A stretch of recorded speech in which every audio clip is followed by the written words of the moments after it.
Halo, selamat pagi dan assalamualaikum warahmatullahi wabarakatuh.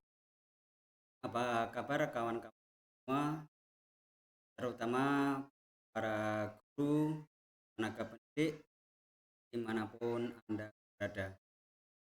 Pada kesempatan kali ini saya ingin berbagi ilmu, menyampaikan aksi nyata saya, yaitu pada topik 1 Merdeka Belajar. Untuk lebih jelasnya mengenai topik 1 Merdeka Belajar ini, mari kawan-kawan kita simak bersama. Jangan lupa.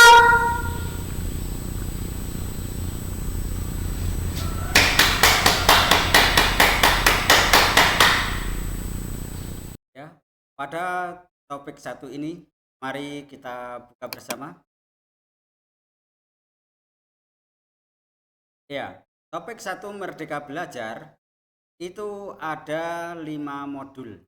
Jadi perlu Bapak Ibu ketahui bahwa 5 modul itu harus Bapak Ibu pelajari dengan baik karena setiap modulnya itu nanti ada tesnya atau untuk itu refleksinya.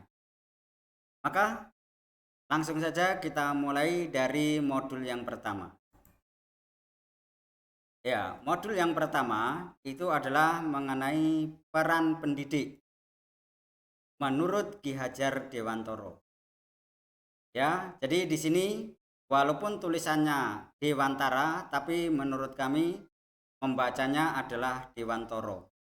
Karena ini adalah nama, harus tepat sesuai yang mengarangnya atau yang memberi namanya. Jadi kalau nama itu tidak bisa di bahasa Indonesia kan sesuai kaedah bahasa Indonesia seperti Madyo jadi Madya, nah, itu boleh.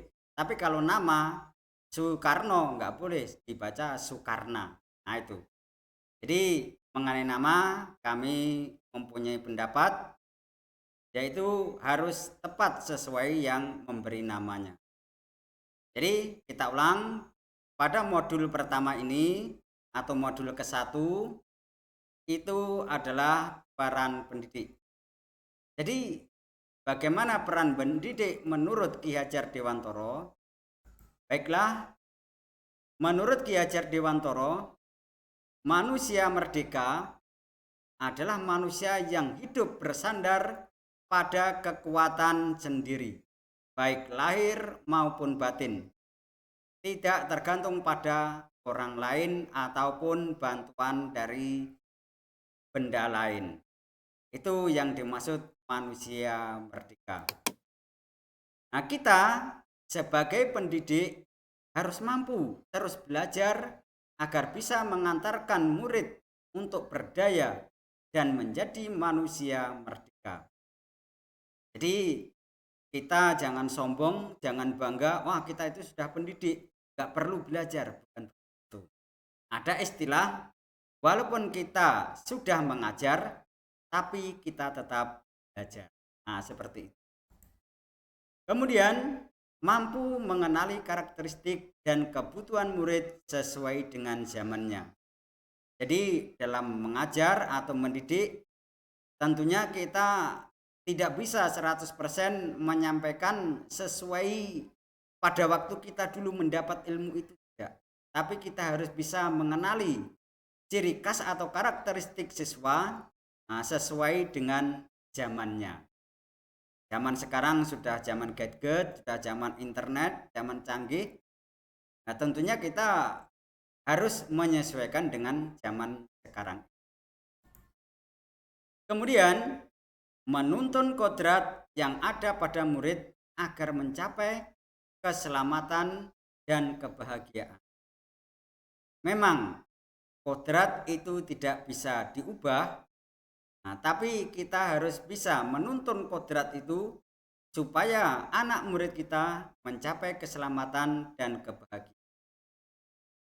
Itu inti daripada modul 1. Selanjutnya yaitu pada modul kedua, Yang mana modul kedua ini mengenai mendidik dan mengajar menurut Ki Hajar Dewantoro. Menurut Ki Hajar Dewantoro, anak-anak tumbuh berdasarkan kekuatan yang unik. Tidak mungkin pendidik mengubah padi menjadi jagung atau sebaliknya.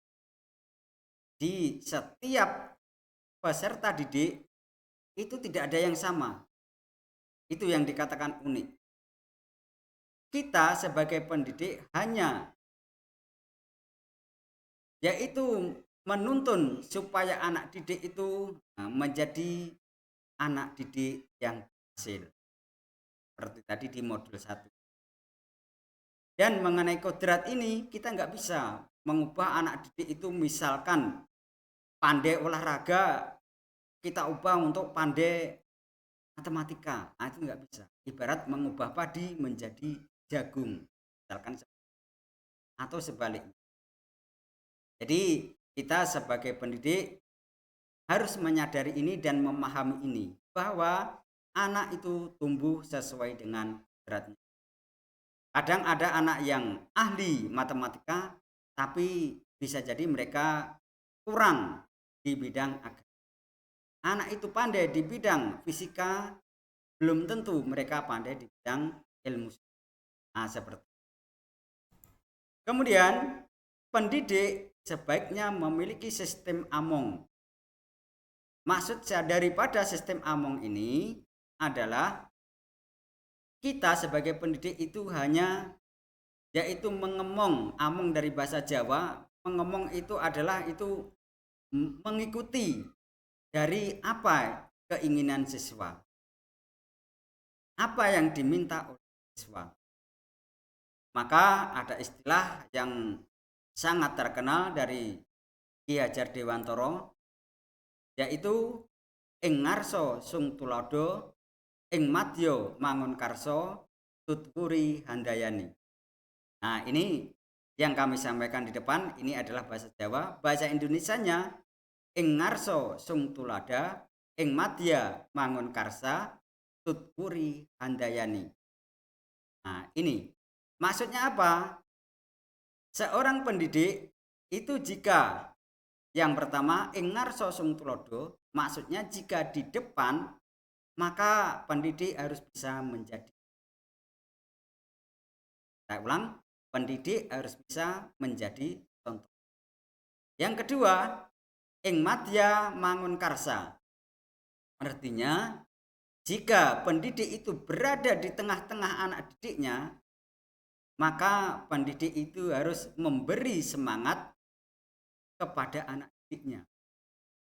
Tidak serta-merta menjatuhkan pendidik, anak didik, oh jawaban kamu salah. Bukan. Tapi kalau kita berada di tengah-tengah, harus memberi semangat, inovatif kepada. Yang ketiga, tutpuri handayani, maksudnya adalah jika kita pendidik itu berada di belakang, maka harus mengikuti daripada alur apa yang dikehendaki oleh peserta didik. Seperti tadi, kalau anak didiknya itu hobinya olahraga, ya jangan dilarang. Nah, biar mereka berkembang sesuai kodratnya. Nah, seperti. Selanjutnya, para pemirsa semua, yaitu modul ketiga. Yang mana modul ketiga ini adalah mendampingi murid dengan utuh dan menyeluruh. Apa itu maksudnya?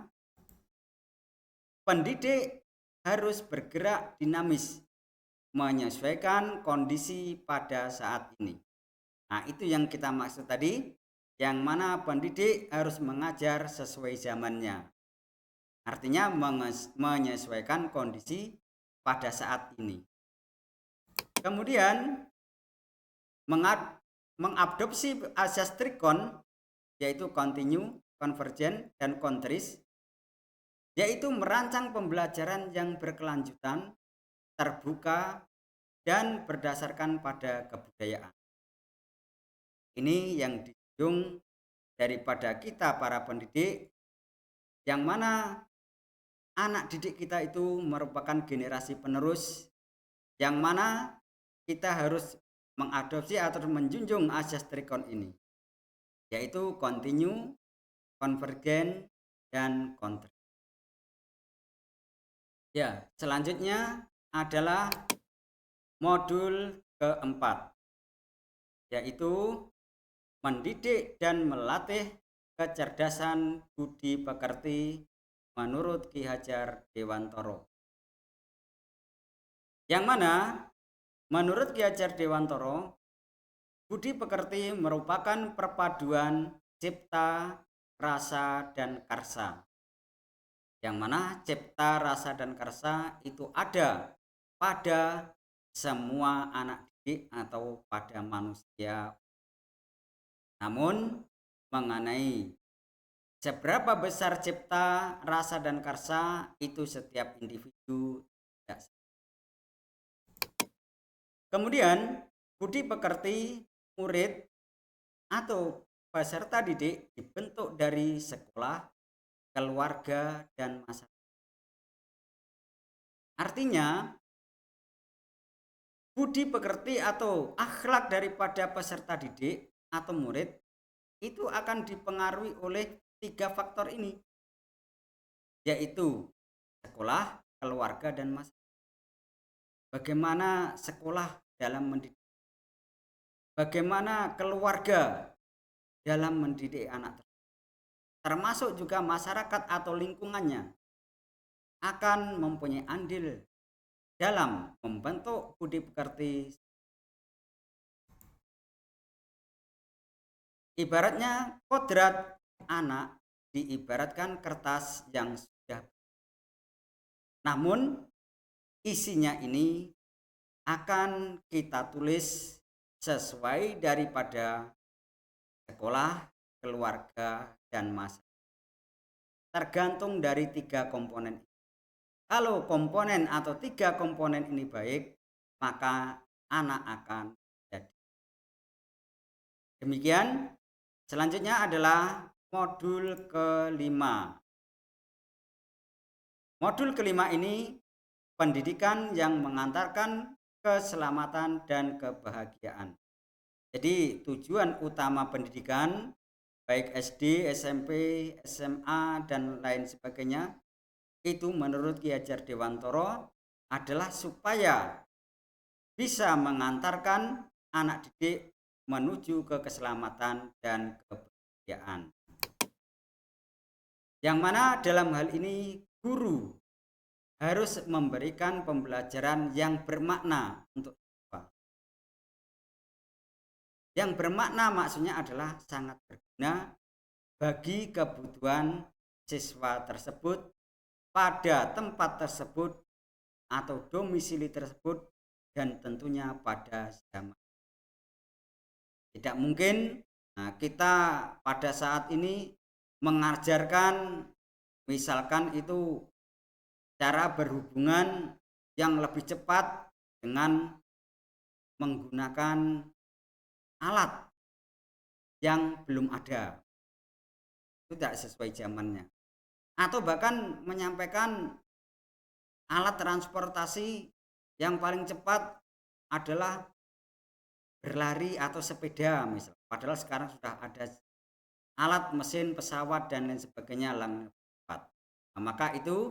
Maka kita ulang, guru harus memberikan pembelajaran yang bermakna untuk siswa.